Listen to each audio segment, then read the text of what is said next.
তো hello guys, welcome to my new blogs. তো আজকে সকালে আমি দাঁত মাজছিলাম। তো আজকে সকালে আমি আমার ইউটিউব চ্যানেলে গিয়ে দেখলাম যে আমি 10টা মতন ভিডিও ছাড়লাম, তো কোনো রেসপন্স পাইনি, জিরো ভিউজ সব। তো আমি ভাবছি কি আর দুটো তিনটে মাস মতন একটানা ভিডিও ছেড়ে দেখবো, যদি কিছু হয় তো ফের কন্টিনিউ করবো, নয়তো আমি ছেড়ে দেবো। নয় এই 3 মাসের মধ্যে যদি আমি কিছু করতে পারি তা ভালো, নয়তো আমার লাইফ গেল। তো সব করা জিরো ভিউজ গাইস। তো হ্যালো গাইস, আমি আজকে মাঠে যাব, তো আমার সাথে সবাই জুড়ে থাকো। তো আমি এরকম ব্লগ ডেলি বানাবো, চাই ভিউজ আসুক বা নাই আসুক, এরকম ব্লগ আমি ডেলি বানাবো আর নিজেকে একটু একটু করে ইমপ্রুভ করব।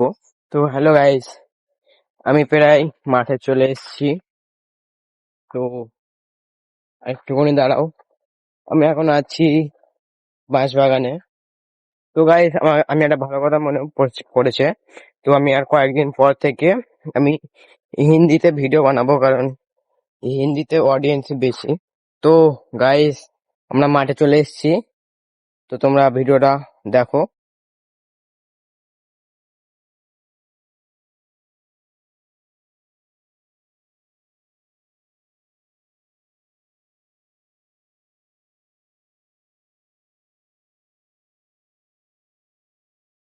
তো হ্যালো গাইস, তোমরা মাঠ দেখেছো, হয়তো তোমাদের খুব ভালো লাগবে। তো কয়েকদিন আগে, হ্যাঁ, ওখানে মানে ধান ছিল, তো এই বৃষ্টির জন্য সবাই তাড়াতাড়ি ধানগুলো কেটে নিয়েছে। তো হ্যালো গাইস, আজকে আমি তোমাদেরকে জলঘর দেখাবো। তোমরা হয়তো এর আগে কখনো দেখোনি।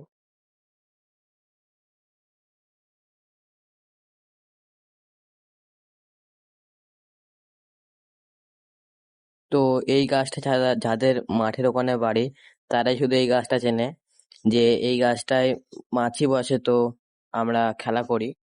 আর হ্যাঁ গাইস, এখানেও দেখো। তো গাইস, এখানে যে এই গাছটা দেখতে পাচ্ছ, এটা হলো জাম গাছ। এই জামটা এত সুন্দর মিষ্টি যে তোমাদের বলে বোঝানো যাবে না। এই গাছে আমি একবার জাম পাড়তে গিয়ে এই পাশ থেকে আমি একবার ডাল ভেঙে এই ভেন্ডি খেতে পড়ে গিয়েছি, তোমরা জানো কি? তো হ্যালো গাইস, আমরা ফাইনালি চলেই এসেছি জল করে। তো এখানে একটা বড় পোস্টার আছে, এই পোস্টারটা একবার ভেঙে গিয়েছিল। আর এই দূরে যে এই আলাটা আছে, এই আলায় রাত্রিবেলা ওরা থাকে, মিডিলেরটাও থাকে, কিন্তু এখন আর থাকে না, এখন সাপ আছে বলে।